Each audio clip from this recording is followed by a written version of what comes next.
Bien, merci, bonjour à toutes, bonjour à tous. Merci pour cet exposé préliminaire sur le logement et la mobilité également. Moi, je compléterai votre exposé, si je puis me permettre, par la question du peuplement. Parce que en amont de l'habitat, il y a la politique du peuplement. Et celle-là, elle est très rarement évoquée. Et nous avons, comme vous, regardé les chiffres de l'INSEE. Et puis nous voyons aussi ce qui se passe sur le terrain. La population de Dijon, si on prend la ville de Dijon, pour aussi parler de la métropole, la population de Dijon a augmenté d'un peu plus de 8000 habitants. La population étrangère à Dijon, elle a augmenté pratiquement également de 8000 habitants. Je ne dis pas que c'est très exactement les mêmes qui font cette augmentation, parce que comme vous dites, il y a des sols naturels, il y a des sols migratoires. Mais ce rapprochement, quand même, invite à réfléchir, parce qu'un développement qui reposerait exclusivement sur un afflux migratoire, comme c'est le cas depuis 2015 à Dijon, avec le nombre d'étrangers qui est passé de 8400 à 16 600 étrangers en 10 ans à Dijon, présage d'un certain nombre de difficultés que nous connaissons déjà dans les services publics, pour les plus modestes, qui sont les premiers touchés, et également pour le problème de l'immigration irrégulière, qui est quand même une main-d'œuvre pour la criminalité organisée, et également qui met en difficulté ceux qui se sont déjà intégrés et qui jouent le jeu. Alors ça, c'est la deuxième chose, le premier point. Le deuxième point, c'est quelque chose qui nous a interpellé aussi, c'est l'évolution du taux de pauvreté à Dijon depuis 10 ans. Le taux de pauvreté à Dijon, il est passé de 13% à 17%. Qu'est-ce qui s'est passé à Dijon? Nous ne sommes pas tout à coup devenus subitement plus pauvres que les autres en France.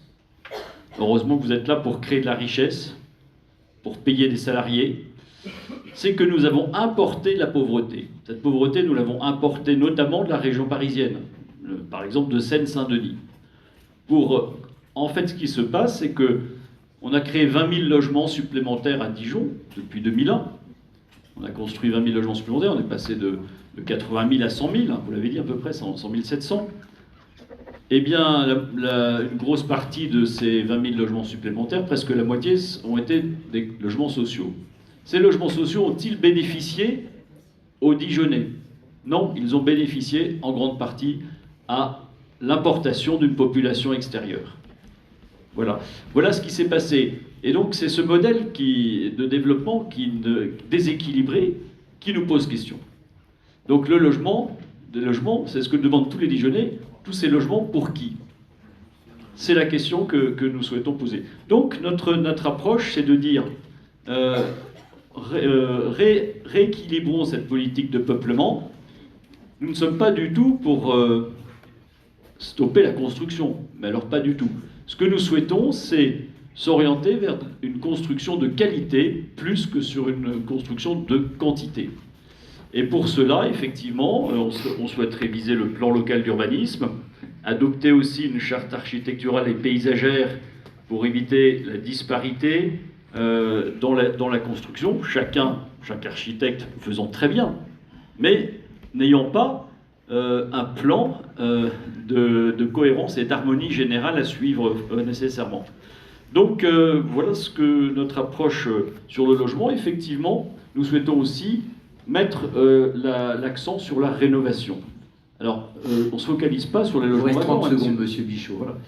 On ne se focalise pas que sur les logements vacants, mais la rénovation. D'ailleurs, nous comptons baisser la taxe foncière de 5%, ça va concerner aussi vos entreprises, et exonérer pendant 3 ans de taxe foncière tous les propriétaires de logements qui feront une rénovation. Ça vaut aussi pour les copropriétés. Sur la mobilité, effectivement, il y a un gros problème dans notre métropole. Nous souhaitons passer la Lino à 2 fois 2 voies, nous souhaitons désenclaver la zone de Valmy, nous souhaitons aussi alléger le prélèvement sur les automobilistes à travers les amendes de stationnement, les FPS, instaurer une demi-heure de stationnement gratuit et réduire ce fameux FPS de 40 € à 25 € et de 25 € à 15 € pour le tarif réduit, mais également créer des places de stationnement à temps limité devant les commerces. Voilà en quelques mots ce que je souhaitais dire sur ces 2 points. Merci beaucoup. Bichot, non, merci d'avoir conclu. On va tous vous laisser donc évidemment une grosse minute de plus sur ce qui était convenu. Et nous allons enchaîner avec Monsieur Thierry Couder pour la liste Rassemblement Dijonnais. Bien, bonjour à tous. Je vais aller droit au but puisque le temps est très limité. Vous avez ciblé votre propos introductif sur construire. Or, quand on regarde d'ailleurs les professions de foi, les publications des différents candidats, à part de la maire sortante évidemment, c'est jamais le terme construire qui est utilisé, c'est un terme qui est presque totalement devenu dijonnais, qui est bétonisé. Et quelle est la différence entre construire et bétoniser? Évidemment, pour bétoniser, il faut construire, c'est sûr. Mais bétoniser, ça veut dire qu'on construit sans souci architectural. Alors non seulement il n'y a pas d'unité entre les différents bâtiments qui sont construits, mais ça, à la rigueur, moi je suis assez ouvert, la créativité doit être reine. Il faut encore qu'il y ait de la qualité, c'est un geste architectural, mais on ne va pas faire du néoclassique ou du postmoderne néo-barbare ou je ne sais quoi. Donc je ne suis pas nécessairement pour uniformiser le goût, mais au moins qu'il y ait quelque chose d'intéressant sur le plan architectural. Or, je mets quiconque de m'expliquer dans la plupart des constructions, qu'elles soient logement social, qui souvent, le logement social est un promoteur d'innovation architecturale depuis la Première Guerre mondiale, ce n'est pas le cas ici, ou dans la promotion privée, il n'y a aucune innovation architecturale. Deuxièmement, il n'y a aucun esprit urbanistique, c'est-à-dire qu'on saisit des opportunités foncières, on abat 3-4 maisons, etc., parce qu'on a préempté, et on ne se pose pas la question en termes de desserte par les transports publics, on ne se pose pas la question par rapport à la commercialité existante, etc. Voilà.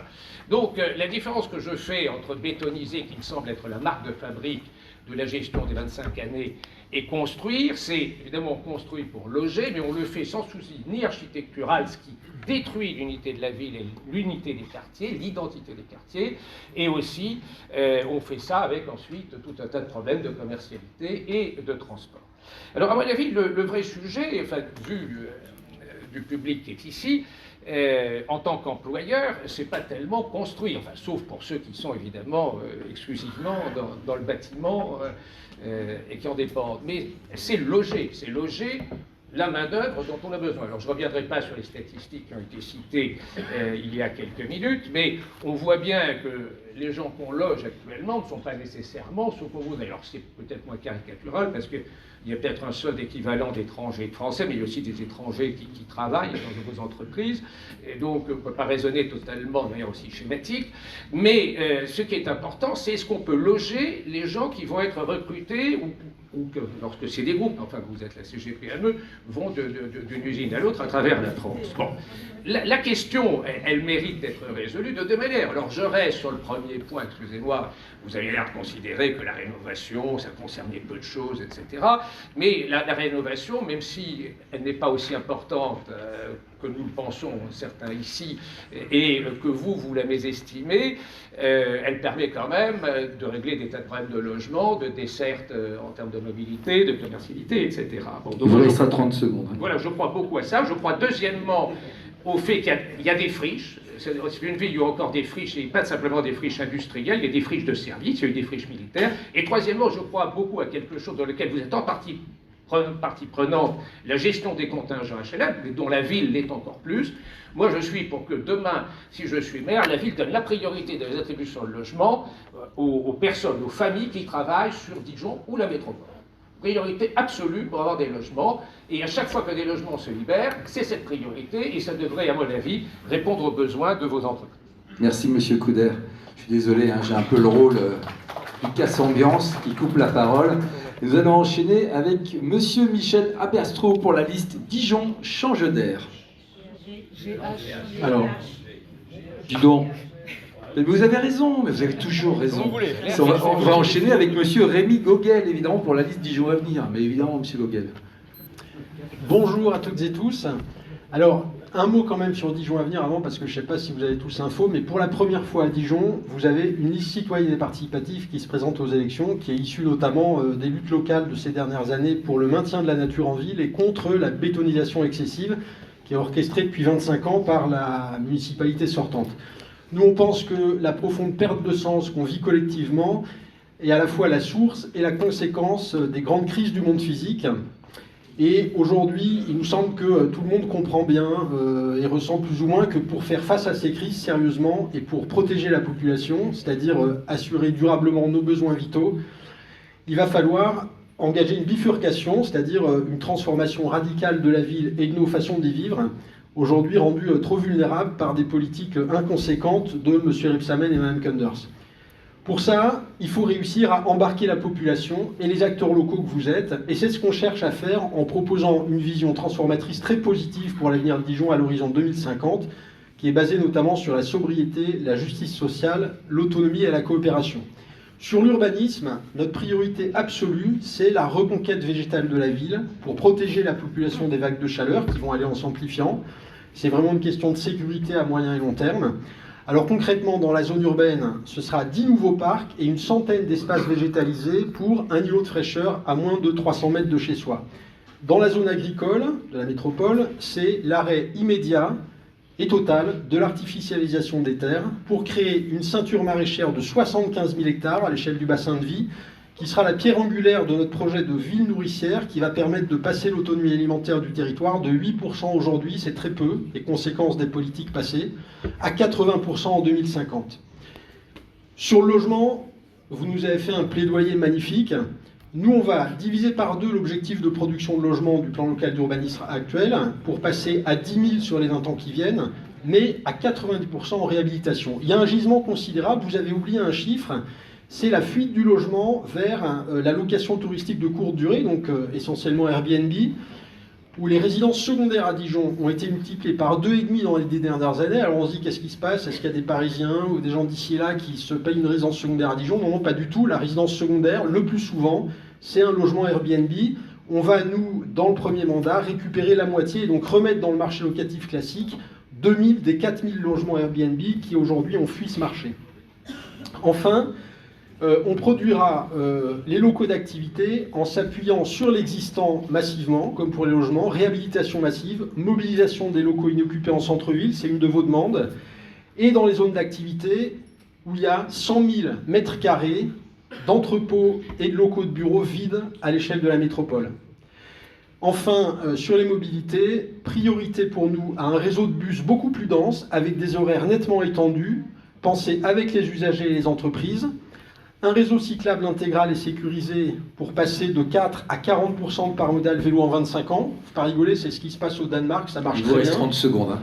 Mais aussi l'engagement d'une réflexion qui associera la ville, les entreprises et les salariés pour rapprocher les emplois et les logements pour une meilleure qualité de vie et pour l'environnement. Je voudrais dire un dernier mot quand même, pour dire que je me désole de constater que M. Bichot, aujourd'hui, avec sa comparaison douteuse, reprend à son compte, tout simplement, le fameux 3 millions d'étrangers, 3 millions de chômeurs de Jean-Marie Le Pen. C'est désolant et en même temps, c'est pas très étonnant pour un candidat qui n'a pas rejeté clairement le soutien de Reconquête. Merci. Merci, Monsieur Gogel. Juste pour vous rappeler les petites règles du jeu, comme apparemment tout le monde était d'accord, c'est que le principe de ce soir, c'est de pouvoir rebondir sur les propositions et ou demandes de la CPME de Côte d'Or et pas forcément de s'interpeller. À la limite, le débat de France Bleu ou France 3 fera très bien l'affaire pour ça, si vous êtes d'accord. Mais merci. Merci à vous, Monsieur Gogel. Et là, on va enchaîner avec Monsieur Michel Aberstro pour la liste Dijon change d'air. Merci. Alors d'abord, merci de votre invitation. Mesdames, Messieurs, bonsoir. Je suis très heureux d'être ici. Je vais me présenter un petit peu. Je suis peut-être le seul à travailler dans le privé et être chef d'entreprise comme vous, puisque je dirige un centre de formation. C'est comme une TPE. C'est sous forme associative. J'ai 8 salariés, j'ai un budget à gérer. Et en plus, c'est dans le monde de la formation pour l'industrie alimentaire. Donc le monde de l'entreprise, je crois bien le connaître. Et qu'est-ce que je rencontre dans ce monde de l'entreprise?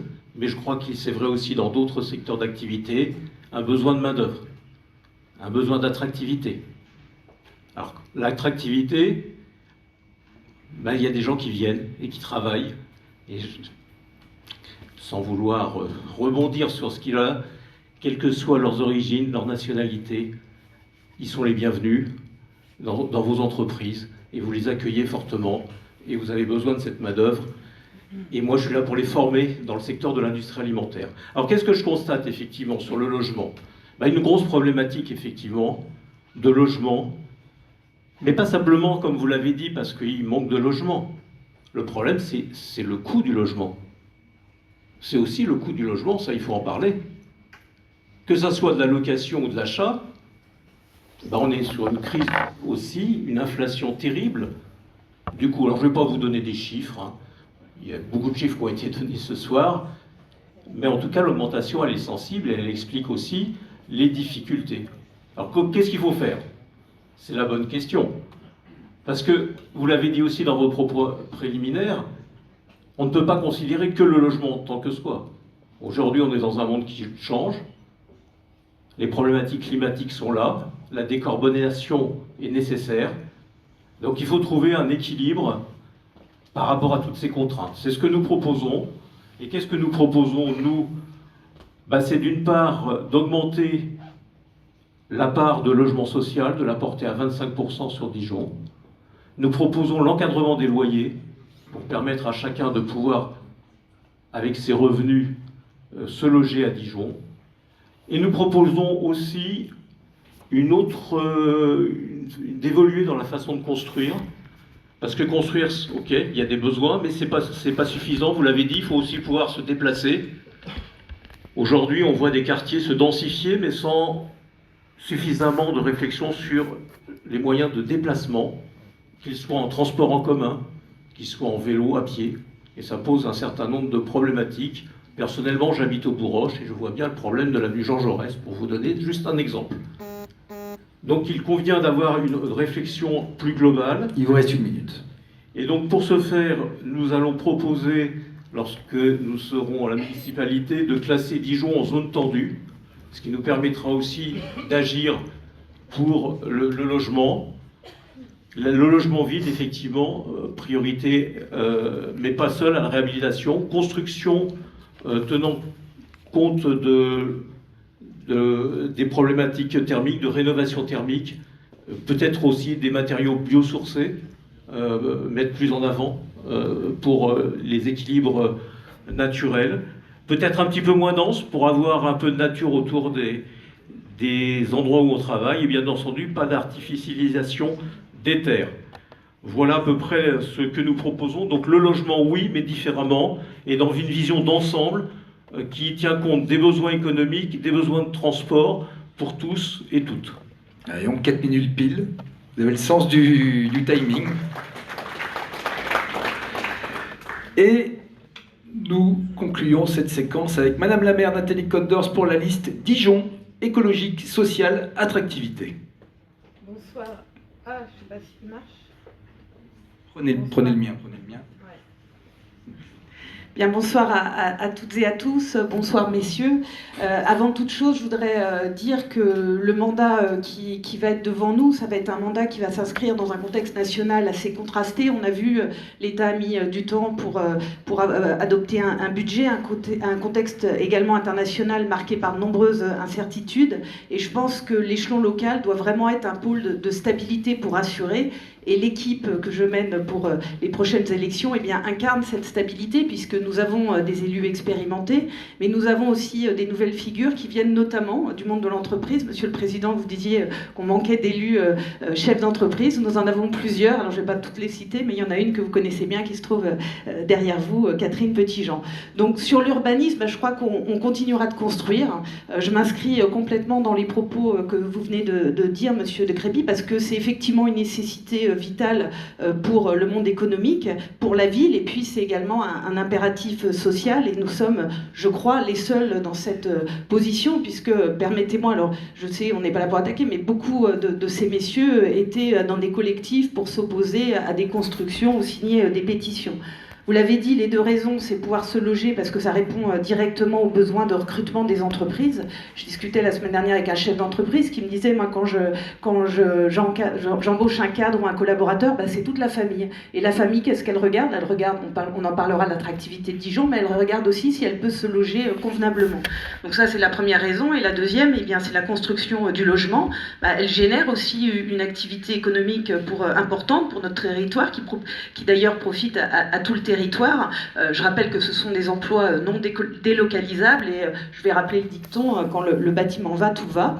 Et comme nous avons, vous l'avez rappelé, un taux de logements vacants assez faible, hein, on est en dessous de la moyenne nationale, 7%. Il faut savoir qu'on a besoin d'un taux de roulement de 4 à 5% pour justement avoir des logements rapidement disponibles ou qui doivent être raisonnés. Donc finalement, on a moins de 2000 logements vacants actuellement. Donc pour ne pas perdre des habitants à Dijon, eh bien, nous devons continuer de construire.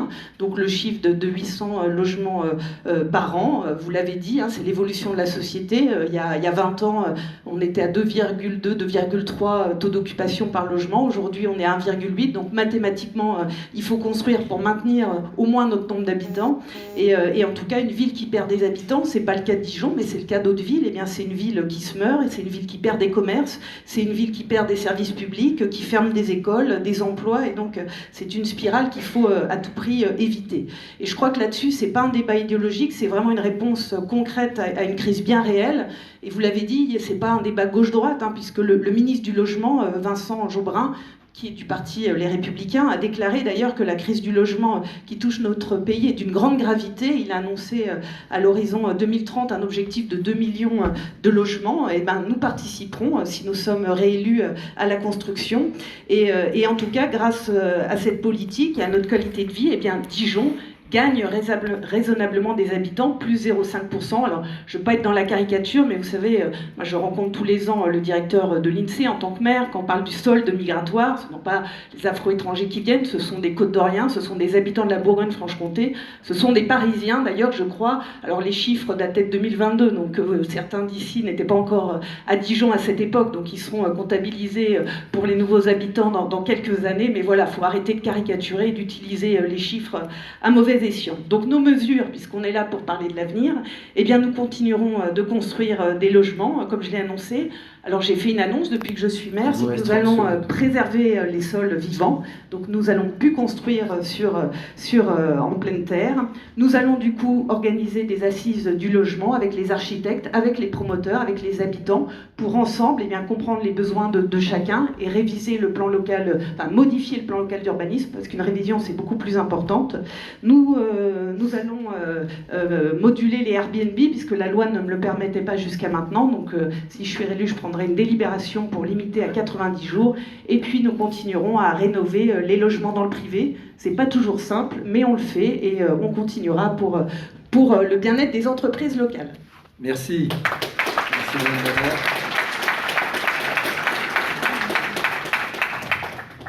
Voilà, je vais vous reprendre votre micro. Merci à toutes et à tous. Merci Cyril. Je te propose que tu laisses ta place à celle qui va nous parler notamment attractivité du territoire. Elle est élue de la branche commerce de la CPME de Côte d'Or, à la tête évidemment de magnifiques hôtels à Dijon, Madame Catherine Hu.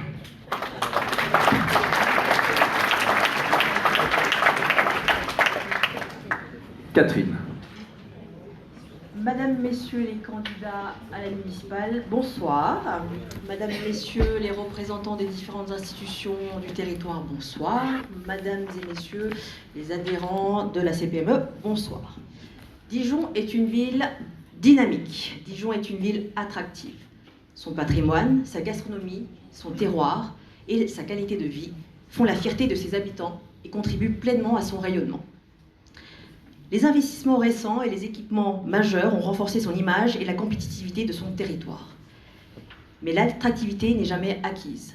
L'attractivité se construit, se consolide et se pérennise.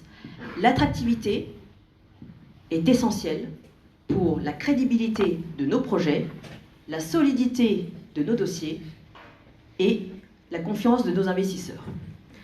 Dijon possède déjà de nombreux secteurs structurants permettant l'essor de son économie et la création de nombreux emplois qualifiants. Nous pourrons notamment citer la santé, le médical, l'agroalimentaire, le numérique, l'innovation et bien d'autres. L'attractivité de notre territoire dépend également de notre capacité à recruter, former et à retenir nos talents. Dijon dispose de nombreuses écoles, de nombreuses universités et également des filières professionnelles. Il est important aujourd'hui de développer des partenariats entre écoles et entreprises pour adapter au mieux les formations aux besoins réels de nos entreprises. Bon, la partie logement, je pense que mon collègue l'a bien traité, on va l'oublier. Mais l'accès au logement reste et devrait être adapté et abordable. Et c'est bien évidemment un sujet concret sur le recrutement durable dans nos entreprises. L'attractivité d'un territoire repose également sur la qualité et la disponibilité du foncier. Dijon et sa métropole disposent de nombreuses zones d'activité, un véritable bassin d'emploi. La performance de celle-ci devrait se mesurer notamment à travers son accessibilité. Faciliter aujourd'hui sa connexion permet de soutenir l'emploi et le quotidien de nos salariés. Concrètement, des transports en commun adaptés aux besoins et aux contraintes de nos entreprises, une mobilité douce, reliée et sécurisée au départ du centre-ville. À l'heure où la décarbonisation et la transition écologique et économique s'imposent comme les priorités dans nos entreprises, nous avons besoin d'un territoire qui puisse nous soutenir dans cette transition. Et pour terminer, je vais clôturer sur un secteur qui me tient tout particulièrement à cœur, le tourisme. Le tourisme, c'est aujourd'hui plus de 2 millions de nuitées enregistrées sur la saison estivale 2025. Le tourisme est incontestablement un moteur clé de notre économie, générant des retombées directes sur notre économie locale. Au-delà de ces chiffres, le tourisme contribue à l'attractivité de notre centre-ville et la visibilité nationale et internationale de Dijon. Aujourd'hui, avec Dijon Bourgogne Tourisme et Congrès et le Bureau des Congrès, ces outils doivent nous permettre de consolider la dynamique du tourisme de loisirs, mais surtout d'aller plus loin. En tant qu'hôtelier, en tant que propriétaire d'établissement, aujourd'hui nous sommes confrontés à la saisonnalité. Je parle au nom des hôteliers, mais du tourisme dans sa généralité, les hôtels, les restaurants, les commerces, tout ce qui touche le secteur événementiel et d'autres activités adjacentes. Le développement aujourd'hui du marché affaires, congrès, salons, grands événements est essentiel pour réduire la saisonnalité et sécuriser l'activité toute l'année. Dijon dispose d'un parc hôtelier de qualité et dimensionné pour répondre à ses ambitions. L'enjeu aujourd'hui est clair, transformer le tourisme en croissance durable sur 12 mois. J'en profite également pour remercier les organisateurs et les porteurs du projet du festival Golden Coast, qui correspond à un événement signature. Aujourd'hui, Dijon et sa métropole a besoin de rayonner au niveau national et international, et la mise en place d'événements signature, concrètement, pourrait être une solution pour cette saisonnalité. Pour conclure, nos entreprises demandent aujourd'hui un environnement stable, prévisible et propice à l'initiative. L'attractivité est le levier de la création d'emplois, de la croissance et du dynamisme territorial. Les TPE et les PME sont au cœur de notre économie. Avant de vous poser une question, chers candidats et chères candidates, je voudrais avant tout remercier la France, remercier le territoire dijonnais et sa métropole pour me permettre, moi, fille d'immigrés, d'avoir pu développer notre entreprise.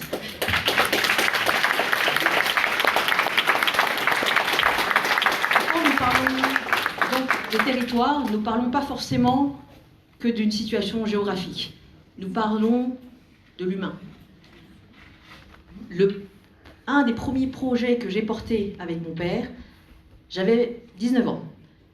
À 19 ans, je suis issue donc d'une famille où il n'était pas tolérable de ne pas réussir. Je suis issue d'une famille où effectivement l'exigence et l'intégration primaient surtout.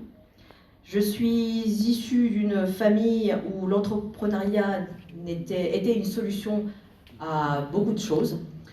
Je me suis présentée auprès de différentes institutions de notre territoire, de différentes mairies, avec tout simplement dans ma sacoche très peu de connaissances. Mais les humains que j'ai pu côtoyer au fur et à mesure et au niveau de l'avancée de mes dossiers m'ont permis justement d'être aujourd'hui là où je suis. Donc remercions avant tout ceux qui nous ont apporté.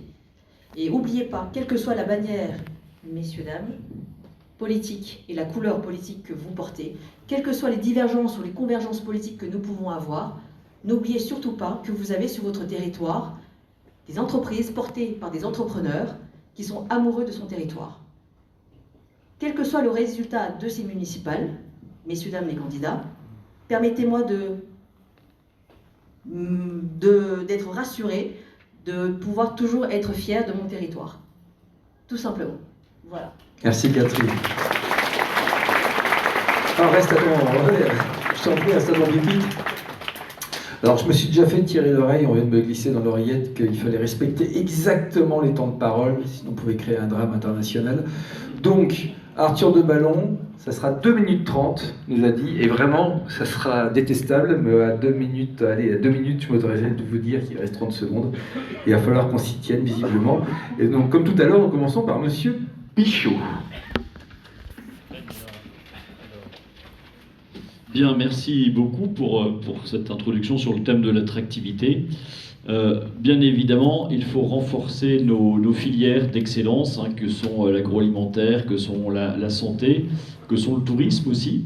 On a un peu de numérique, il faut capitaliser dessus.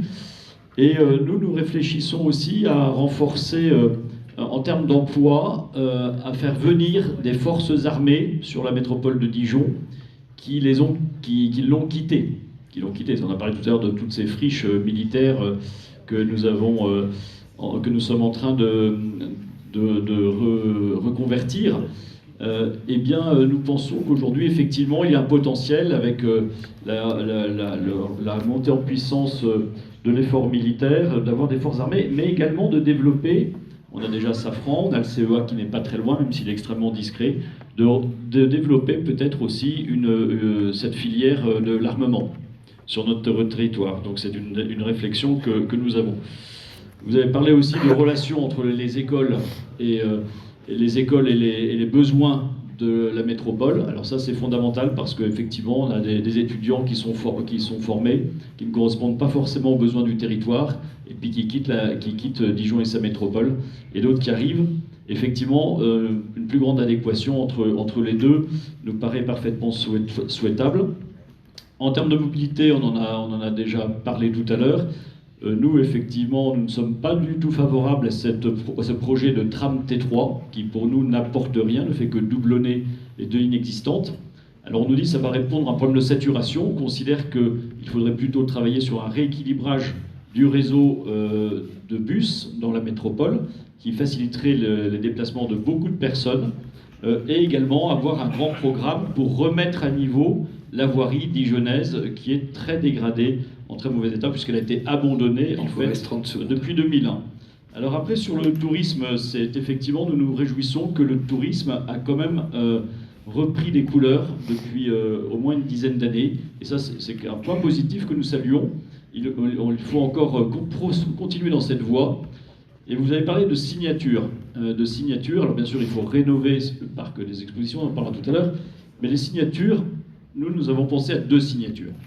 Parce qu'effectivement, il y a encore un problème d'identification de Dijon. Monsieur Bichot, l'extérieur. on va vous accorder 10 secondes pour conclure. 10 secondes. Première signature, c'est ouvrir le Palais des Ducs de Bourgogne à tous les visiteurs. Et deuxième signature, c'est de faire venir, de transférer à Dijon une tour Eiffel au 10e, qui est aujourd'hui à Sainte-Marie-les-Mines, et sur laquelle nous avons engagé effectivement des tractations avec son constructeur. Cette tour Eiffel est de couleur rouge, au 10e, elle est magnifique, et elle pourrait être une deuxième signature pour Dijon avec Gustave Eiffel. Merci beaucoup. Ça rappelle la proposition en 2014 de David Lano-Dugray. Petit clin d'œil à l'ami David, adhérent fidèle de la CPME. Et on enchaîne pour donc la même durée. Je me permettrai donc, quand il reste 30 secondes, m'autoriserai de vous interpeller. Monsieur Thierry Couder pour la liste Rassemblement Dijonnais. Bien, madame, je crois que le sujet majeur que vous avez soulevé, c'est celui de l'attractivité de Dijon, alors, sur les différents plans, c'est-à-dire sur le plan économique et sur l'implantation d'entreprises sur ce territoire. C'est vrai que c'est un territoire qui, ces dernières années, plutôt, il y a des créations et des disparitions. Alors, il peut y avoir l'arrivée de filiales de grands groupes, etc. Mais enfin, on est devant la CGPME, on n'est pas sur les grands groupes. En tout cas, je pense que ce qu'il faut faire, c'est au niveau d'une ville, c'est de mettre en œuvre tout ce qui peut être les politiques d'accompagnement pour l'accueil de nouvelles entreprises ou de nouveaux salariés, qu'il s'agisse en termes de montage des différentes procédures administratives qui doivent s'intercaler les unes les autres, etc. Bon. Et le deuxième sujet, c'est l'attractivité touristique. Alors vous allez parler effectivement d'événements signatures, mais d'abord, je dirais le tout venant, c'est-à-dire qu'il doit y avoir, et moi je suis pour qu'on renforce les structures qui travaillent sur la prospection nationale et internationale de grands événements, c'est-à-dire de colloques, de congrès, de salons, etc. Je pense qu'il faut vraiment renforcer les moyens pour cela. Et à côté, on peut voir, parce que ça c'est ce qu'il doit faire toute l'année, en s'emboîtant les uns dans les autres, il doit y avoir quelques grandes signatures. Alors, moi je suis de ceux qui rendent hommage effectivement au fait que le festival que vous avez évoqué, Golden Coast, est un réel succès et un rayonnement pour Dijon national et international. Je pense qu'il faut aussi trouver d'autres éléments qui puissent être des signatures. Alors, en termes de musique, j'aime beaucoup le rap, etc., mais j'aime aussi l'opéra. Je pense qu'on pourrait avoir, puisqu'on a un merveilleux grand théâtre qui ne sert plus beaucoup, on pourrait peut-être avoir un festival de niveau international de théâtre de petit format. Enfin, je parle des opéras eux-mêmes et pas du bâtiment. Et puis, un certain nombre d'autres choses. Je crois que là-dessus, il faut vraiment qu'une nouvelle municipalité se demande quels peuvent être les 3 grands événements de niveau international qui permettent de faire venir du monde qui séjournera dans vos hôtels, enfin, pas que les vôtres à vous, mais dans l'ensemble des hôtels, qui consommera dans les restaurants et qui achètera dans les commerces. Voilà, écoutez, vous faites gagner du temps. Non, bah alors attendez, ça rattrape un petit peu Cyril qui avait été un poil long tout à l'heure. Oui, j'entends bien. Et là, ce coup-là, dans l'ordre, on va suivre l'ordre, pas comme tout à l'heure, avec Monsieur Rémi Gogel pour la liste Dijon à venir. Merci. Bon, quel besoin Dijon a de continuer à se développer, à faire croître sa population? C'est vraiment une question fondamentale pour Dijon à venir. En réalité, depuis longtemps, les économistes théorisent le modèle de ville stationnaire, dont l'objectif, en fait, n'est plus d'augmenter sans cesse sa population, mais plutôt d'améliorer le niveau et la qualité de vie de ses habitants. Je veux dire, on nous dit qu'une ville qui ne croît plus commence à se mourir. C'est juste factuellement faux. Vous avez quantité de villes en France qui ont moins de 160 000 habitants et qui vivent très bien sur des situations de stabilisation démographique. Je veux dire que, d'abord, cette croissance attendue et souhaitée par un certain nombre de candidats, elle se fait en grande partie en vidant les campagnes. Et Nathalie Kunders vient de le reconnaître. Et ensuite, c'est un leurre de penser qu'on peut continuer à faire croître la population sans artificialiser plus de terres.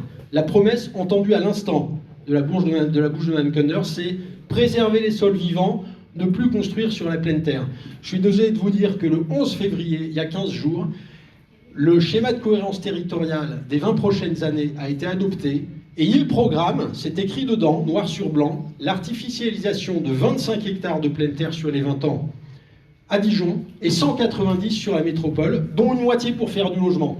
Donc il va falloir nous expliquer l'incohérence et la contradiction flagrante entre la promesse et la réalité qui est déjà inscrite dans les projets. Sur le tourisme, enfin, un mot. Aujourd'hui, Dijon, c'est un modèle de tourisme international qui est très lié à l'attractivité de la Côte des Vins. Mauvaise nouvelle, nous on pense que ce tourisme, il n'a pas d'avenir. D'abord, en 2050, dans la Côte des Vins, on fera du Porto. On le sait bien. C'est ça le devenir de la Côte des Vins. Malheureusement, et on n'y peut rien parce que cette évolution climatique, elle est inscrite et elle nous est promise par le GIEC. 2 exemples d'un modèle qui ne va pas boucler. La CIGV, qui manifestement a été construite pour des touristes étrangers qui ne viennent pas et qui oblige François Rebsamen et Nathalie Kunders à aller chercher des touristes jusqu'au Japon au mépris de leurs engagements écologiques. Et puis l'hôtel 5 étoiles, enfin quand même, qui a fermé avant même d'ouvrir. Alors nous, qu'est-ce qu'on fait, Dijon Avenir? On a un projet très précis. La cité de la gastronomie, elle devient cité locale de l'autonomie alimentaire, qui sera le cœur vibrant de ce projet de ville nourricière, avec un centre de formation des futurs maraîchers. Et l'hôtel de luxe, on est en train de le négocier avec les banques qui le possèdent et qui, depuis 3 ans, l'ont laissé vide. On le transforme en résidence pour les maraîchers en formation et en auberge de jeunesse pour permettre à la jeunesse européenne de venir visiter Dijon. Merci, Monsieur Gogel. Vous avez tenu les 3 minutes. Les 2 minutes 30, pardon. Et on va voir si Monsieur Michel Abestro aussi respecte le timing parfait, comme tout à l'heure il a été à la seconde près pour la liste Dijon change d'air. On va essayer. Moi, je voudrais parler sur 2 sujets. Je voudrais parler de l'attractivité de vos entreprises. Moi, je suis très concerné par ce sujet, parce qu'en tant que directeur d'un centre de formation d'apprentis, je vois la difficulté d'attirer sur ces métiers-là. Et je crois que là, effectivement, vous l'avez dit, il y a un problème d'adéquation entre les formations et les besoins du monde économique. Et ça, il va falloir qu'on le travaille ensemble, sous une forme coopérative et de coopération avec les différents acteurs. Moi, j'étais présent sur le salon Apprentissimo, c'était un échec. Et malheureusement, c'est un échec. On a vraiment des difficultés. Moi, je peux vous dire que vous dites l'agroalimentaire, on a une baisse des effectifs dans nos formations qui est considérable. Moi, je suis directeur d'un organisme de la profession. On est là pour essayer d'attirer, mais on y arrive de moins en moins. Et il y a bien d'autres secteurs, je rencontre d'autres collègues des centres de formation qui sont exactement dans la même problématique. Alors, moi, je veux bien qu'on attire des touristes, mais déjà, il faut faire fonctionner vos entreprises. Et pour faire fonctionner vos entreprises, il faut qu'on travaille ensemble sur l'attractivité des métiers. Alors, au niveau de l'attractivité de Dijon, pour moi, c'est un paradoxe, cette histoire, parce que Dijon, c'est une marque internationale. Quelle chance! Partout où on peut aller dans la ville, on connaît Dijon. Alors, qu'est-ce qui va faire venir à Dijon? Moi, je crois que c'est les habitants qui vivent à Dijon, les habitantes, qui vont donner envie de venir visiter leur ville. Et pour donner envie de visiter leur ville, il faut qu'elle soit agréable, qu'elle soit une bonne qualité de vie. Et je crois que là, il y a des axes à améliorer, et notamment le transport, la mobilité. Et on a aujourd'hui on a pris un retard considérable, vous en avez parlé, sur les problématiques de mobilité dite douce, aménagement vélo, c'est ce qu'attendent les touristes, aménagement aussi loisirs sociaux. La Cité de la Gastronomie, c'est bien l'exemple d'un modèle qui ne fonctionne pas. 32 secondes. Malheureusement, peut-être, mais c'est pas ce qu'attendent les Dijonnaises et les Dijonnais. Je crois que c'est nous, habitants de la ville, qui sommes les premiers facteurs d'attractivité. Alors bien sûr, il faudra aussi rénover des équipements comme le Palais des Congrès, mais le rénover avec la vision d'aujourd'hui, en tenant compte de la problématique climatique et thermique. Merci. Alors là, le respect du timing, à chaque fois, à la seconde pile, le sens du timing. Et nous allons conclure sur cette thématique avec Madame la maire d'Intelli Condors pour la liste Dijon écologique, sociale, attractivité. Alors je crois que déjà grâce à sa qualité de vie et à ses nombreux atouts, eh bien Dijon est déjà l'une des métropoles les plus attractives, je tiens quand même à le dire. Le récent baromètre Arthur Lloyd nous classe 2e. Et je pense que la première des priorités, c'est que lorsque vous êtes magistrat de la ville ou lorsque vous souhaitez devenir magistrat de la ville, c'est parler en positif de votre ville, en être fier. Et vendre votre ville à l'extérieur. Et quand parfois je vois les courriers que j'ai reçus, eh bien, on dit des fake news ou des choses, des mensonges abominables sur sa ville, eh bien c'est terrible de la part de gens qui veulent être magistrats. Donc moi je vais continuer déjà en étant optimiste et nous allons continuer à développer tous les atouts qui renforcent l'attractivité et notamment la qualité de vie. Alors le logement, on en a parlé, étudier aussi, et donc on continuera bien sûr en lien avec vous à accueillir des écoles, ESEO, ESTP, on travaille avec l'Université de Bourgogne, on travaille très bien aussi avec le CHU, on investira toujours pour se déplacer, donc j'ai pas parlé de la ligne T3, mais je rappelle que la ligne T3, eh bien, elle relie 3 pôles d'activité. Le pôle d'activité sud, qui actuellement dans le sud n'est pas encore relié, le centre-ville, on vient d'accueillir 300 salariés d'Urgo en plein cœur de ville, je peux vous dire que les commerçants sont très contents du centre-ville, et puis également la zone d'activité Cap-Nord, on l'a fait en lien avec vous, je suis venue d'ailleurs plusieurs fois à la CPME. Moi ce que je pense pour l'attractivité, parce que c'est vous aussi qui contribuez à l'attractivité, et donc il faut qu'on maintienne ce dialogue avec toutes les instances qu'on a créées, le groupe gouvernance économique, on se voit très régulièrement, Dijon-Bourgogne Invest, je suis aussi, c'est la CCI, je les remercie, au club des entreprises. Il faut qu'on continue ensemble à avoir cette politique volontariste pro-business à Dijon. Il y a la marque, je ne vais pas en parler, la marque de Dijon, nous sommes Dijon-Bourgogne. Donc dans les mesures, on va continuer à faire de Dijon une ville attractive au niveau du tourisme, à accueillir des grands événements. Je rappelle juste que le Golden Coast, j'étais une des seules élues à le défendre. Alors après, c'est facile de le mettre en valeur quand tout va bien, mais le Tour de France, etc., bien sûr, la rénovation du palais des expositions, et puis on fera attention pour faire des allotissements pour que vraiment ce soit les entreprises locales qui en profitent. profite. Et puis, j'ai proposé une grande fête à vocation européenne autour des ducs de Bourgogne et puis autour de Gustave Eiffel également. Mais on le travaillera avec vous, avec l'UMIH, avec le tourisme et avec l'ensemble des entreprises. Merci, merci Madame la maire. Merci aussi Catherine. Et dernière thématique, et pas des moindres, la fiscalité. Et pour porter ce sujet si important, il nous fallait un spécialiste, et pas des moindres. J'ai nommé Monsieur Maître Éric Sautet. Bonsoir à tous. La fiscalité, c'est un sujet effectivement compliqué. Tout d'abord, vous dire que nous avons un rêve à la CPME. We have a dream, comme dirait l'autre. C'est qu'effectivement, nos candidats puissent adopter le réflexe CPME. Car je rappelle que la CPME au niveau national, et je porte effectivement la voix d'Éric, qui nous a rappelé ce point-là en conseil d'administration. La CPME a édité effectivement des listes de propositions et a sollicité les candidats pour qu'ils puissent adhérer à ces propositions. Pour l'instant, nous n'avons pas eu de retour. La charte, la charte Geoffroy, qui va se faire l'écho au niveau national, ne nous est pas retournée, signée par les candidats. Vous n'êtes pas obligé d'adopter les 100% des propositions. Vous pouvez nous retourner la charte, adopter le réflexe CPME en nous disant simplement on adopte 75% ou 10% effectivement des propositions. Alors les propositions, effectivement, elles sont dans cette charte et nous les avons, Éric va les réévoquer tout à l'heure. Alors la fiscalité, puisque nous sommes les champions du monde, toutes catégories des impôts, nous allons évoquer la fiscalité locale.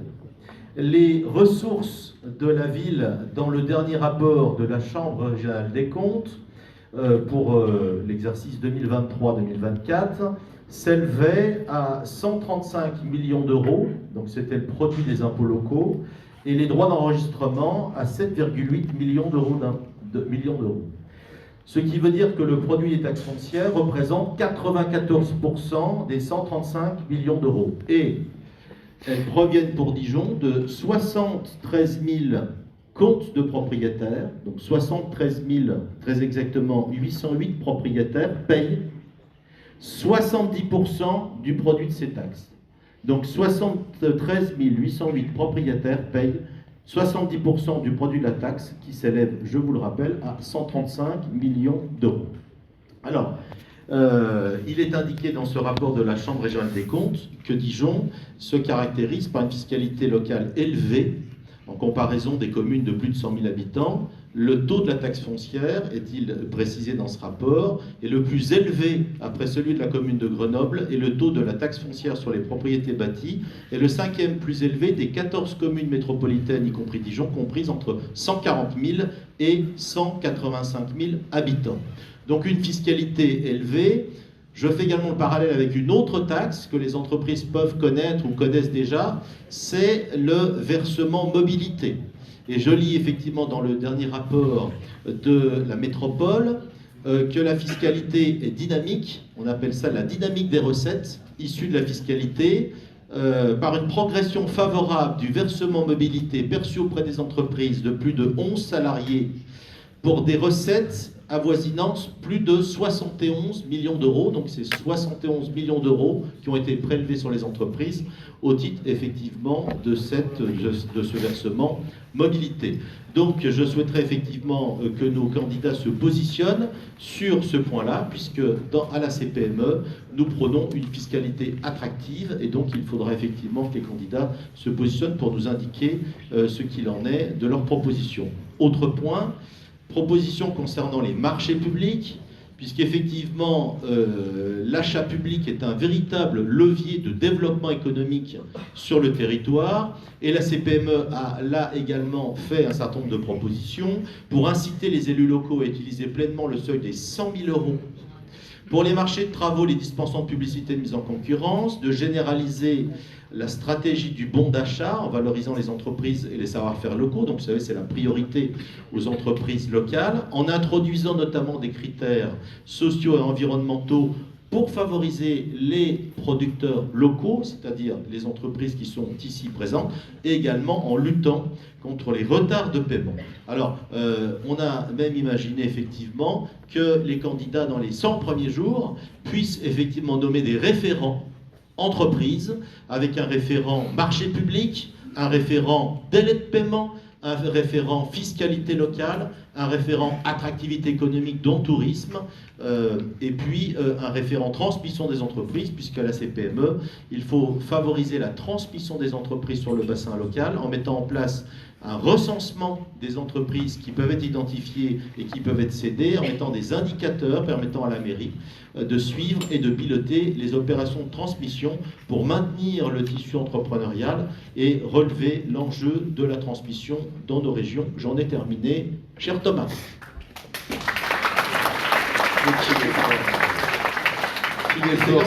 En essayant de tenir ton délai. Tu as, pardon? En essayant de tenir ton délai. Oui, non mais je suis assez bluffé. C'est pour ça que c'est mon avocat. C'est pour me faire gagner. Il m'a toujours fait gagner, je tiens à le dire. Petite promo sur Maître Eric Sautet. Parce que tu as toujours de bons dossiers. Oui, c'est comme ça que je l'entends. Vous connaissez maintenant le modus operandi. Nous allons commencer pour la liste Agir pour Dijon avec Monsieur Emmanuel Bichot. Merci. Moi, je voudrais redire que la création de richesse dans notre métropole, c'est vous. Donc déjà, un grand merci, parce que sans vous, rien ne se ferait. On ne pourrait rien aménager. Et vous êtes vraiment le moteur.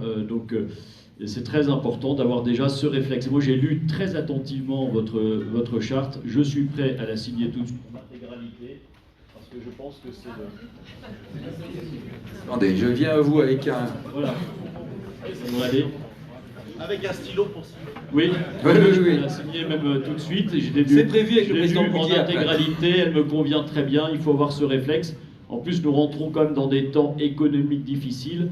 Les collectivités doivent vraiment être à vos côtés, vous faciliter la vie, l'accès au foncier s'il y a besoin, le développement, être dans le dialogue permanent avec vous.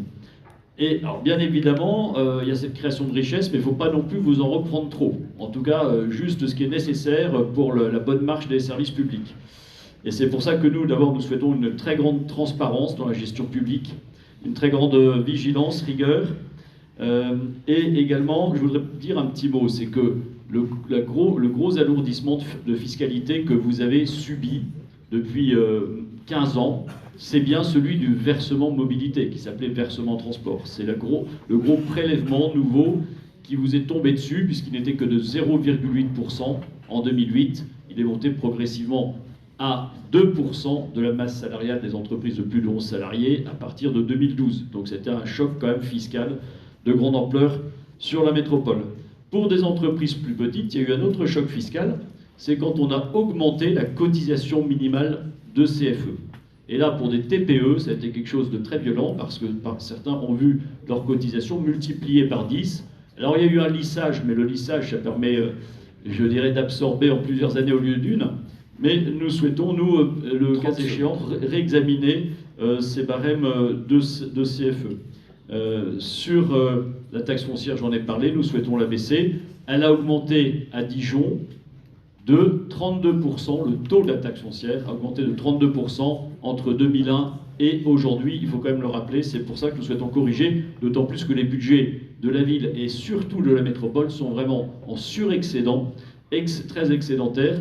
15 millions d'euros d'ailleurs d'excédent sur la ville en 2004, 55 millions d'euros sur la métropole. Et donc nous souhaitons effectivement... alors moi je vais vous annoncer une mauvaise nouvelle. Mais alors par contre il n'y aura pas d'excédent de temps, hein, monsieur Bichon. On vous laisse 10 secondes pour que vous puissiez conclure. Je vais vous annoncer une mauvaise nouvelle, c'est à laquelle que nous souhaitons réfléchir avec vous. C'est que suite au lobbying qui a été fait par un certain président de la métropole, la région, à partir du 1er janvier 2026, a instauré 0,15% de versement mobilité en plus. Donc on n'est plus à 2%, on est à 2,15% cette année. Si on laisse le taux de la métropole changer. Voilà, j'ai vraiment pas envie de vous couper la parole. Je m'arrête là, mais augmenter les impôts par les temps qui courent, je trouve que c'est une très mauvaise nouvelle. Merci. Merci, monsieur Bichot. La parole à monsieur Couder pour la liste Rassemblement Dijonnais. Monsieur Couder, je vous rappelle juste que La CGPME s'appelle CPME depuis 10 ans, mais en même temps, c'est pas grave. Mon père dit encore FR3, donc... C'est oui. Et je peux vous compter en ancien franc, si vous voulez. Bien. C'est pas décompté dans mon temps, ça. Bon, enfin, j'ai dit... Je vous rassure, vraiment. Bon, je passerai rapidement sur les marchés publics parce que je suis effectivement, comme à peu près avec tout sur la charte, mais je suis parfaitement d'accord sur tout ce que vous détaillez en matière de marchés publics. Il est évident qu'on doit avoir une priorité lorsqu'on est une collectivité locale importante pour stimuler l'activité économique locale, et donc tout ce qui permet de découper les marchés d'une manière ou d'une autre, dans le respect évidemment de la loi, doit être encouragé. Bon. Sur le budget, sur les impôts, tout ça est évidemment très lié. Ce qui est important, sans doute pour vous, c'est d'avoir une grande stabilité, enfin une visibilité fiscale d'abord, de voir qu'il ne va pas y avoir des à-coups d'une année sur l'autre. Deuxièmement, ce qui est sans doute un de vos espoirs, c'est que les impôts baissent. Alors tout ça est évidemment très lié au budget qu'on a. Moi je souhaite à chaque fois que on envisagera des dépenses, faire en sorte qu'elles puissent être gagées, alors pas nécessairement en faisant des flèches entre ça va permettre de financer ça, mais en tout cas en voyant qu'il y a des dépenses qu'on annule et qui permettront de développer un certain nombre de choses. Je prends deux exemples qui auraient pu être cités tout à l'heure par moi, dans des dépenses à venir, donc qu'on annule avant même qu'elles commencent à coûter.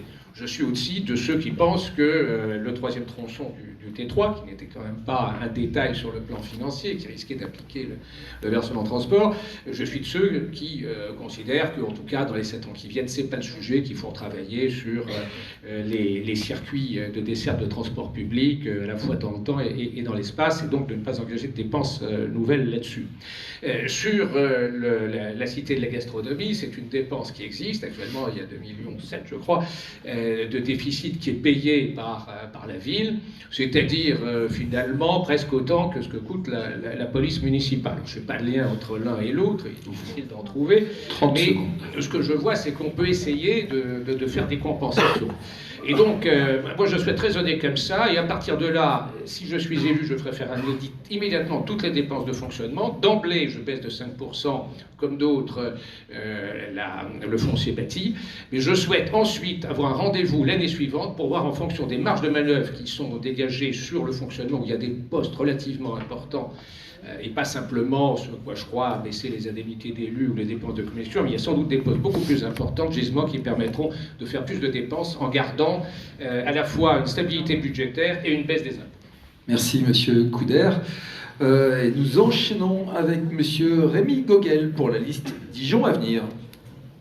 Alors, nous on observe qu'en matière d'économie, l'objectif de la municipalité qui sort là, c'est la croissance sans limite. Et on veut faire observer que vouloir à tout prix poursuivre une politique de croissance du PIB, donc dans un monde où l'énergie et les ressources sont en voie d'épuisement, c'est s'assurer d'aller vers une violente récession subie. Une croissance infinie ne peut pas continuer indéfiniment dans un monde fini, vous connaissez la formule.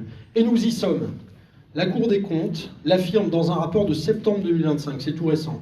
En France, le PIB va baisser entre moins 8 et moins 15% d'ici 2050, essentiellement du fait de l'épuisement des énergies fossiles et des coûts induits par les catastrophes climatiques.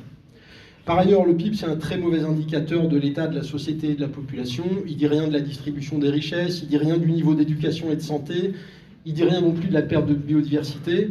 Bon, il faut l'abandonner. Il faut oublier le PIB et pas être obsédé par le PIB comme le sont j'appelle les PIBistes. Voilà. Aujourd'hui, le modèle de développement qui est poussé par les municipalités, il est très consommateur de foncier et très peu intensif en emploi. C'est typiquement le modèle, vous savez, des entrepôts logistiques avec des conditions de travail souvent indignes et par ailleurs le plus souvent associées au développement du commerce en ligne qui détruit vos entreprises locales. Bon, vous ajoutez à ce tableau la robotique et l'intelligence artificielle et c'est la promesse d'un monde où une toute petite caste d'ultra riches dominera la société tandis que l'essentiel de la population aura été jeté dans la précarité. Et vous serez bien content si vous arrivez à conserver un emploi de balayeur dans un data center ou dans une usine à robots.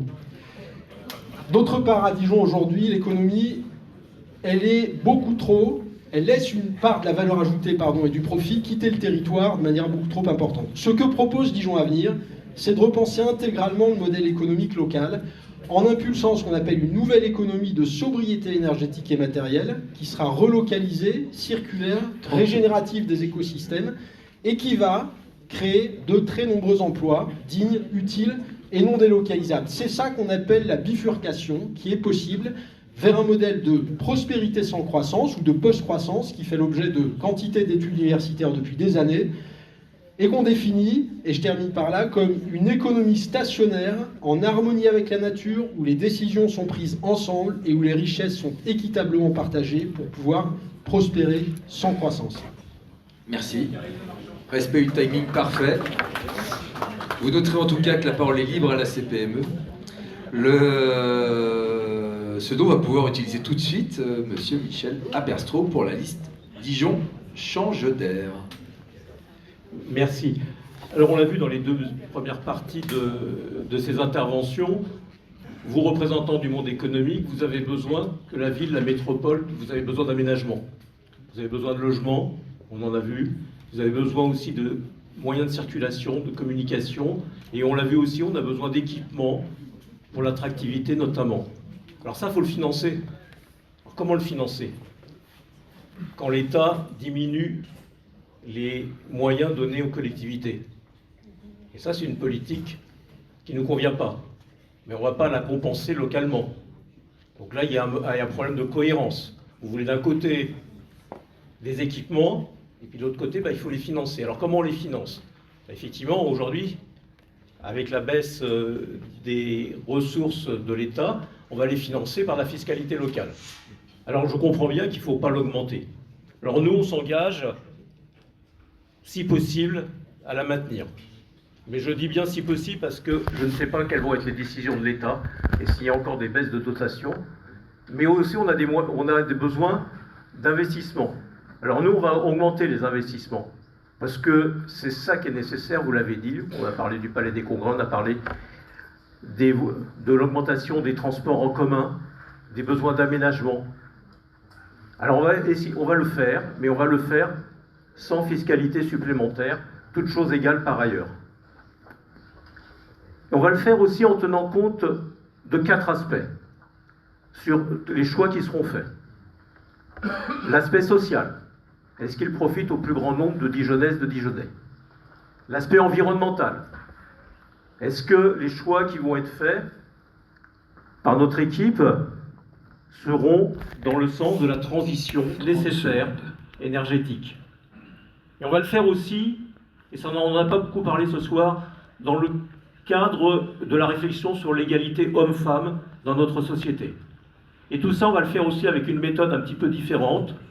C'est une méthode très coopérative. Alors j'ai bien vu votre charte, il y a plein de choses qui nous conviennent. J'ai bien noté qu'on va signer, mais pas forcément 100%, parce que nous, on souhaite aussi associer les citoyens, les salariés, à un certain nombre de décisions avec le monde économique. Par contre, je tiens à vous rassurer, notre priorité, ça sera bien les TPE et les PME et l'économie locale. Vous avez été moins bon, vous avez dépassé de 3 secondes ce coup-là. Mais bon, on ne vous en veut pas. Avant que Madame la maire Nathalie Konders puisse conclure cette séquence, juste préparez vos questions. On va rentrer après dans un petit jeu de questions-réponses pendant 10 minutes. Donc préparez vos questions. Madame la maire, c'est à vous.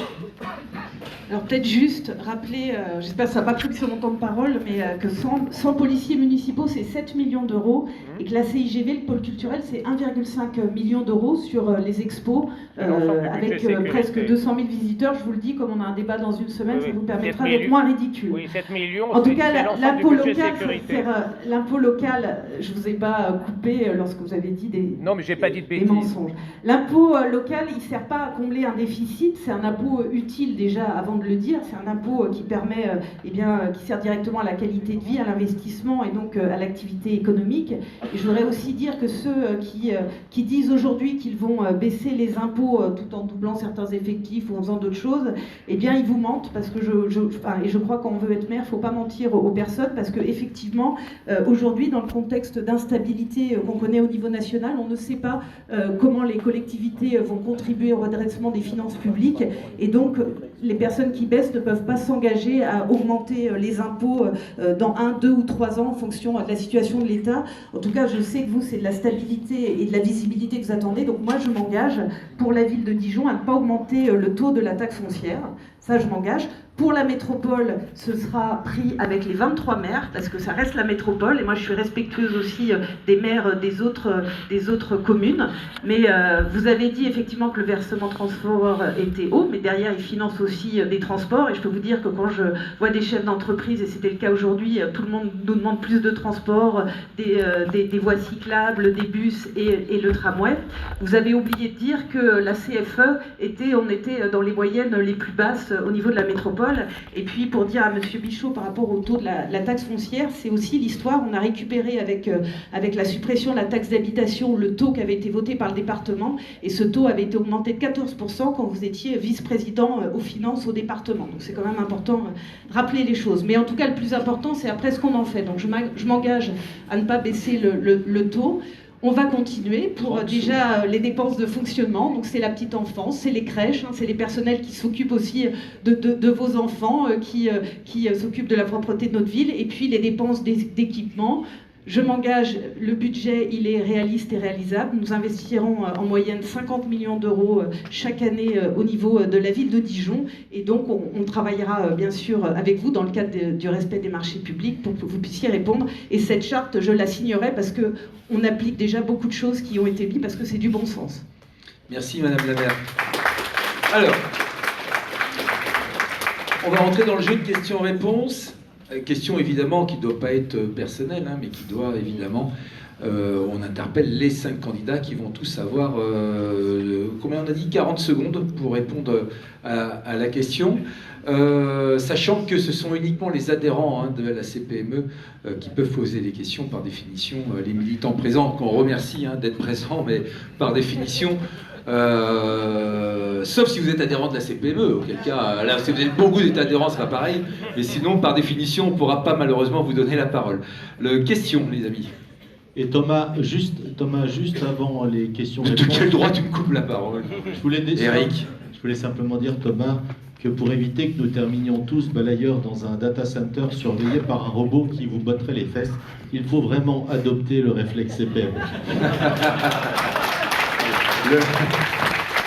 Question de Pascal Pévet, président de la branche commerce de la CPME de Côte d'Or. Bonsoir à tous. Donc moi j'ai une question, je voudrais savoir quelle serait votre tête le 1er mai prochain, à savoir si tous les commerçants étaient fermés.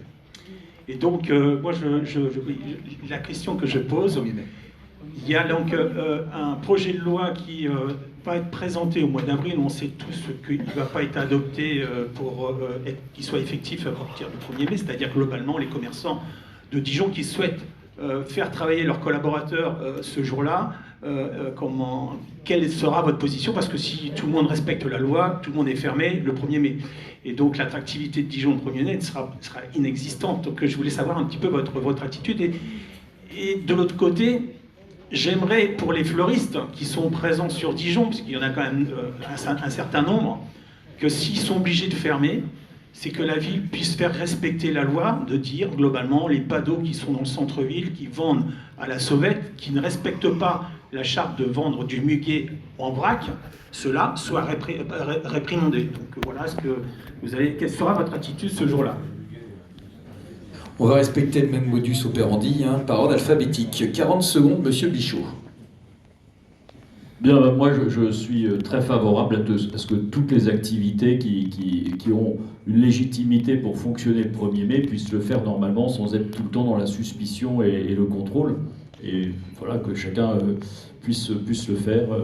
Donc en tout cas, moi je défendrai cette vision par rapport à d'éventuels contrôles intempestifs qui puissent être faits.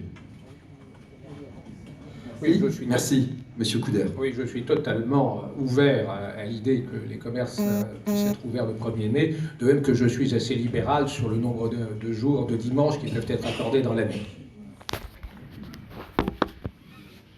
Pardon, moi ça me va que les commerces soient fermés le 1er mai. Voilà, c'est marrant, on s'en doutait un peu.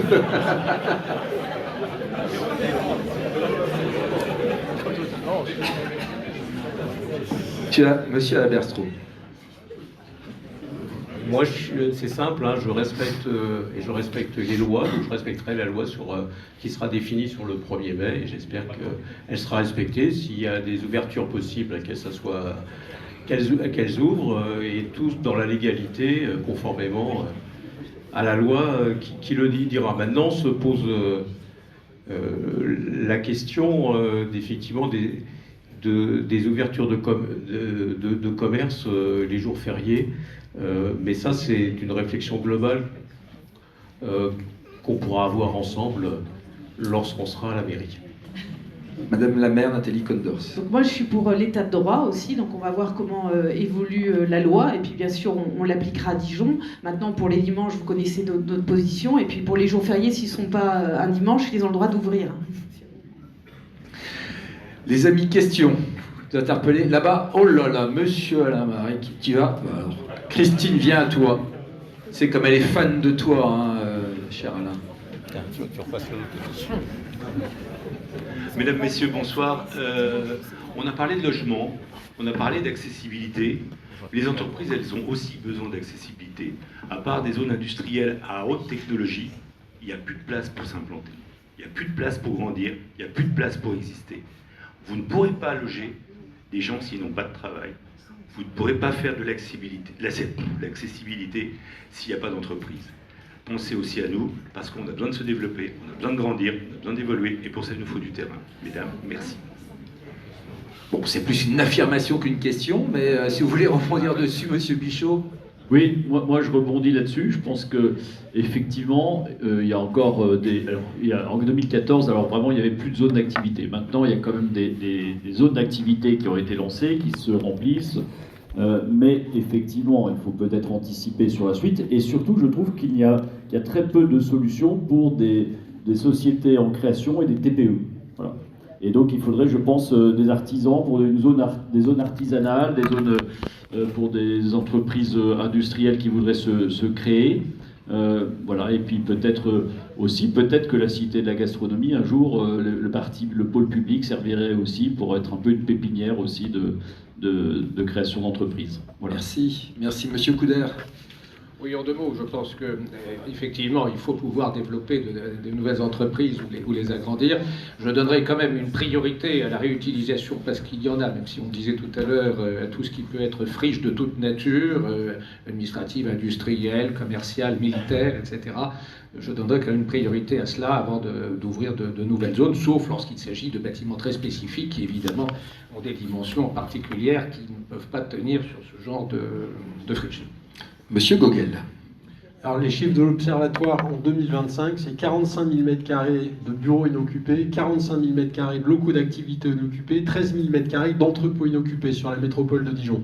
Je pense qu'il y a de quoi faire. Il va falloir travailler sérieusement, municipalités et entreprises associées, pour voir comment on peut exploiter ce gisement de locaux vides. C'est insupportable d'imaginer qu'ils restent vides pendant qu'on en construit à neuf à côté, et c'est la direction que prend la ville actuellement.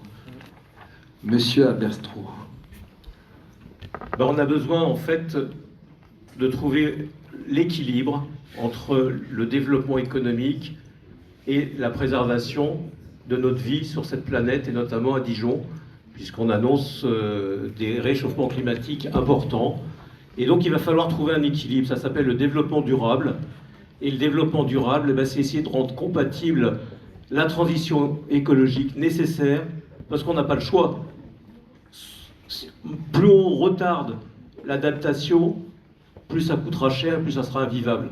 Donc il faut trouver cet équilibre. Il n'est pas simple, mais on ne peut pas aujourd'hui artificialiser plus de terre qu'aujourd'hui. Donc il faut en priorité travailler sur les friches, travailler sur les délaissés, et il y a de quoi faire. Merci. Et pour conclure, Madame la maire Nathalie Condors. Vous m'interpellez si vous avez des questions. Alors on a une agence d'attractivité qui est là pour aider les entreprises soit à s'implanter, soit à se développer. Dijon Bourgogne Invest, elle a accompagné 30 entreprises. Aujourd'hui, il y a à peu près 100 hectares de disponibles sur la métropole. Donc on est à votre disposition jusqu'au 15 et 22 mars prochain. On a vraiment un très bon directeur. Et par exemple, aujourd'hui, sur Tetra Pak, malheureusement qui a dû fermer, eh bien, on travaille justement avec un repreneur sur une partie en lien avec la préfecture pour les aider. Donc notre agence d'attractivité économique est là, il reste du foncier, pas forcément énormément, et puis on développera aussi, ça fait partie de mes propositions, des villages d'entreprise, on en a déjà et on va le développer, et puis aussi des lieux pour les jeunes entrepreneurs, parce que c'est ça aussi, certains entrepreneurs ont besoin à un moment de s'implanter, ils n'ont pas forcément beaucoup de moyens, et donc c'est aussi une proposition qu'on fait avec notre liste. Une question, merci. Une question du meilleur d'entre nous, le président de la CPME Bourgogne-Franche-Comté, Monsieur Geoffroy Sécula. Bonsoir à toutes et à tous. Merci en tout cas d'être présent avec nous ce soir. Alors moi, je voulais revenir peut-être en quelques mots sur le programme vos programmes en matière de fiscalité et des mesures de gestion que vous pourrez prendre. Je rebondis aussi sur toutes les ahurissantes propositions qu'on a entendues pendant la loi de finances, où on a quand même le sentiment que dans notre pays, il n'y a que le mot impôt, effectivement, qui peut être une solution à des finances de l'État. Et aujourd'hui, la position très claire de la CPME, c'est qu'évidemment, on est à un trop-plein d'impôts, que ce soit au niveau national, que ce soit au niveau local, pour nos entreprises, et qu'il faut trouver d'autres mesures en dehors de ces impôts. Alors, elles peuvent être de plusieurs ordres, et ma question, effectivement, qui s'adresse à chacune et chacun d'entre vous, c'est, alors pour ceux qui proposent une baisse de fiscalité, comment allez-vous compenser cette baisse de fiscalité pour la gestion de la mairie, ou à l'inverse, pour ceux qui proposent un maintien, dans quel domaine vous allez continuer à investir, mais si vous pouvez nous le schématiser en quelques actions pour chacune et chacun d'entre vous, s'il vous plaît.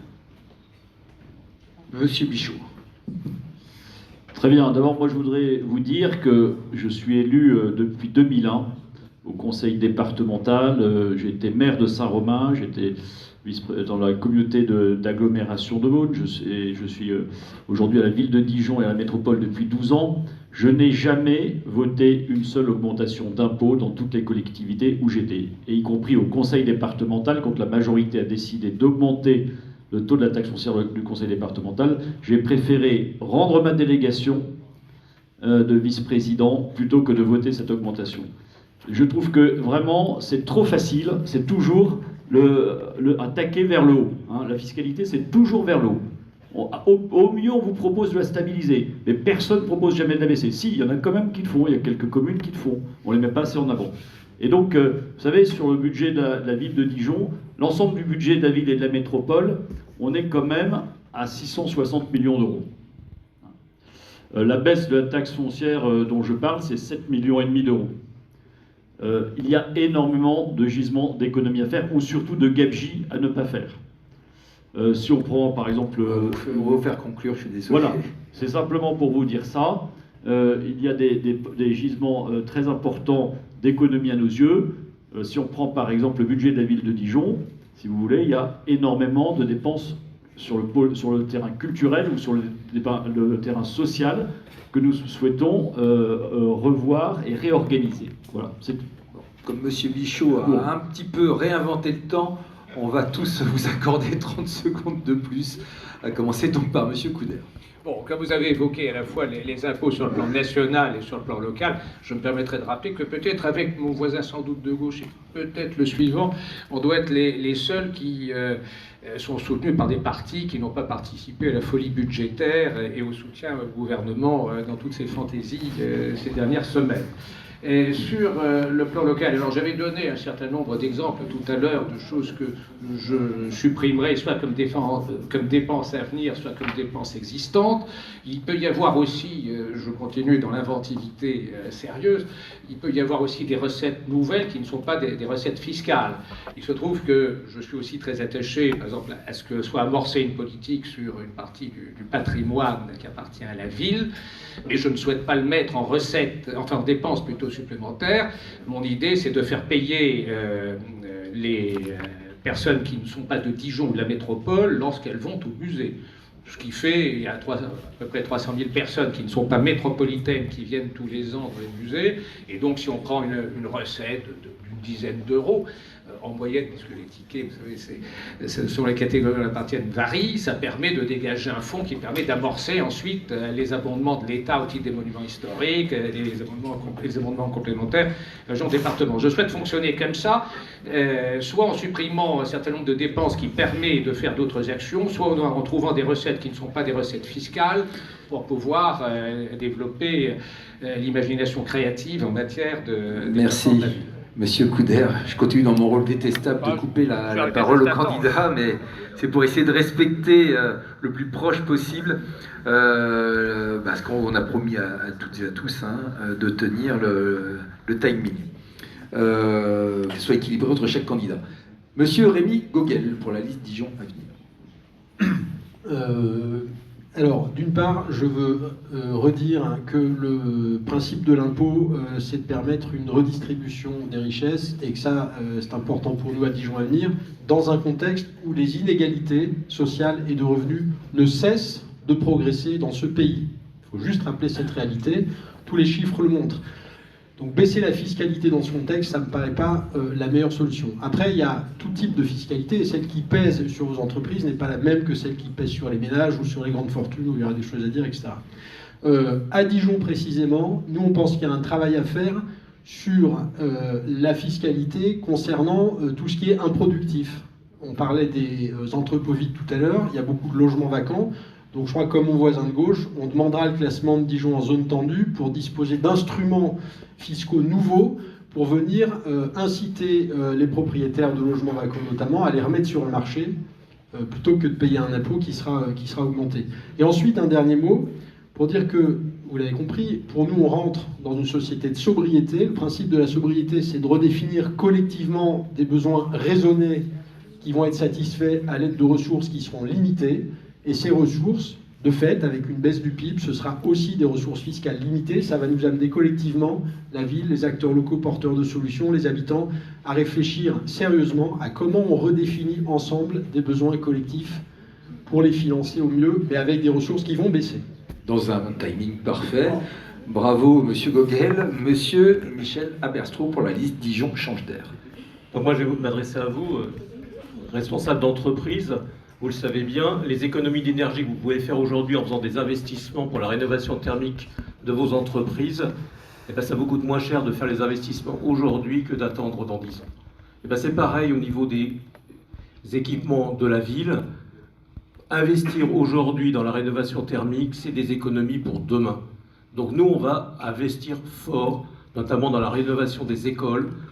On va aller plus vite, plus loin, et on en fera plus. Mais pareil sur un certain nombre de bâtiments, et on va aider aussi la rénovation de vos entreprises. On pourrait réfléchir à des modalités fiscales, d'exonération partielle, par exemple, de taxes d'habitation. Pourquoi pas, on réfléchira pour permettre cette rénovation thermique. Donc l'investissement, oui, on en a besoin. Et l'investissement, vous le savez, ça demande d'un financement. Alors c'est pour ça que nous ne baisserons pas la fiscalité. On ne souhaite pas l'augmenter parce qu'on comprend vos contraintes, mais sachez que l'investissement d'aujourd'hui, c'est les économies de demain. Merci.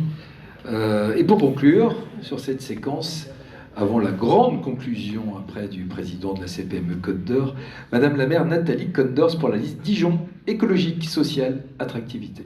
Donc moi, je vous l'ai dit, on assure la stabilité. Il n'y aura pas d'augmentation des taux municipaux de la taxe foncière sur les propriétés bâties. Comme ça permettra d'avoir un même niveau de service public, c'est important, et puis un même niveau d'investissement chaque année. Alors bien sûr, on continuera d'avoir une gestion rigoureuse et transparente de nos finances publiques. Ça a été souligné par la Chambre régionale des comptes. Je vais juste vous dire, ça a été dit, donc une baisse de 6%, c'est 7,5 millions d'euros. C'est 100 policiers municipaux, parce que vous avez les salaires, vous avez l'armement, vous avez l'équipement, vous avez les assistantes pour eux, vous avez les véhicules. Voilà, on ne prend pas que le salaire net, donc à un moment, il va falloir voir les chiffres. Et puis 6% de diminution, en moyenne, pour un appartement de 80 mètres carrés, ça va correspondre à peu près 4 euros par mois. Alors oui, c'est pas rien 4 euros par mois, mais par rapport aux services qu'on peut perdre si on baisse, donc moi c'est la stabilité. Et puis oui, alors c'est normal, quand vous n'êtes pas aux affaires, vous n'avez pas forcément les bons chiffres, mais juste pour vous dire que quand on a mis les musées gratuits, on a perdu 150 000 euros de recettes. Donc admettons que là, il y a plus de monde, mais on va perdre forcément si c'est pas gratuit, ça ferait un coût aller de 250 000 euros, donc ça ne financerait pas tout ce qui a été dit. Merci Madame la maire, merci Madame la candidate, messieurs les candidats. Et pour conclure, évidemment, je parlais tout à l'heure du meilleur d'entre nous, mais on a le deuxième meilleur d'entre nous, évidemment, le président de la CPME de Côte d'Or, Monsieur Éric Boudier. Merci beaucoup à vous cinq, c'était intéressant et on va continuer à discuter autour d'un verre, donc j'espère que vous allez pouvoir rester parce qu'il y aura encore d'autres questions qui vont fuser. Notre charte d'engagement, donc adopter le réflexe PME, non pas CPME, Eric, le réflexe PME.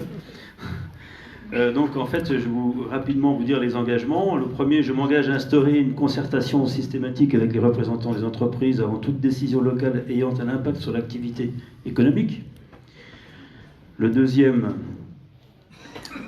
je m'engage à créer une commission locale TPE-PME réunissant élus et acteurs économiques et la réunir régulièrement.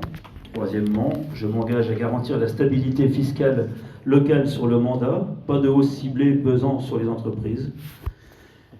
Je m'engage, quatrièmement, à désigner un référent entreprise en mairie et ou à l'intercommunalité pour simplifier et accélérer les démarches.